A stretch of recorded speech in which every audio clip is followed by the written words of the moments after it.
Hello everyone, আসসালামু আলাইকুম। আজকের আমি একটি পিঠা তৈরি করব। অনেক মজার একটি পিঠা, আর সেটা হচ্ছে নারিকেলের তক্তি পিঠা।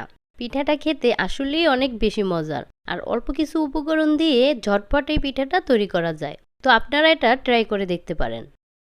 তো পিঠা তৈরির জন্য প্রথমে আমি একটি ব্লেন্ডারের জগের ভিতরে 2 কাপ পরিমাণ নারিকেল কোড়া নিয়ে নিলাম। এবার এটাকে আমি হালকা একটু ব্লেন্ড করে নিব। একদমই হালকা, এটা বেশি সময় ব্লেন্ড করা যাবে না।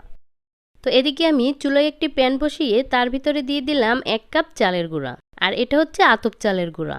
এবার এই চালের গুঁড়োটাকে আমি হালকা একটু ভেজে নিব, যাতে চালের গুঁড়ো থেকে ভিজা ভাবটা চলে যায় আর একটু ঝুরঝুরা হয়।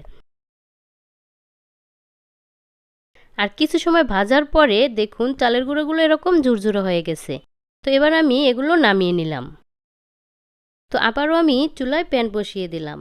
আর আমি যে নারিকেলটা ব্লেন্ড করে রেখেছি, আর এই যে নারিকেলটা কিন্তু আমি এরকম হালকা একটু ব্লেন্ড করেছি। তো এই নারিকেলগুলো প্যানের ভিতরে দিয়ে দিলাম।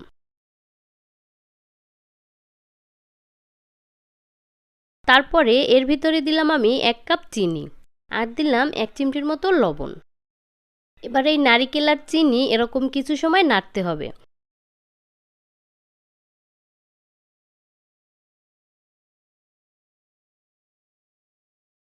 আর নাড়তে নাড়তে যখন আঠালো হয়ে আসবে, এই যে এরকম একটু তারতার হয়ে আসবে, তখন এর ভিতরে দিয়ে দিতে হবে চালের গুঁড়া। তো আমি এখানে যে চালের গুঁড়োটা ভেজে রেখেছিলাম সেখান থেকে 1.25 কাপ পরিমাণ চালের গুঁড়ো দিয়ে দিলাম। আর চালের গুঁড়োটা ভাজার পরে কিন্তু অবশ্যই চেলে নিতে হবে, তা না হলে ভিতরে দানা দানা থেকে যাবে। তো চালের গুঁড়োটা দেওয়ার পরে এটাকে 2 মিনিটের মতো নেড়েচেড়ে সুন্দরভাবে মিশিয়ে দিতে হবে।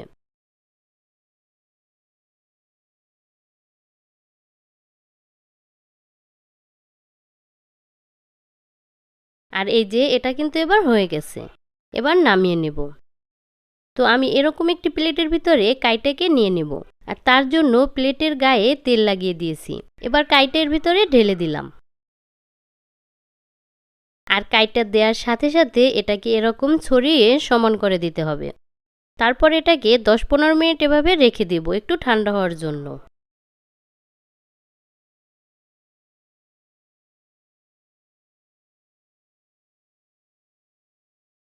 আর এই যে দেখুন 10-15 মিনিট পরে এটা মোটামুটি ঠান্ডা হয়ে গেছে, আর বেশ অনেকটা শক্তও হয়ে গেছে। এবার আমি এটাকে তক্তি তক্তি করে কেটে নেব।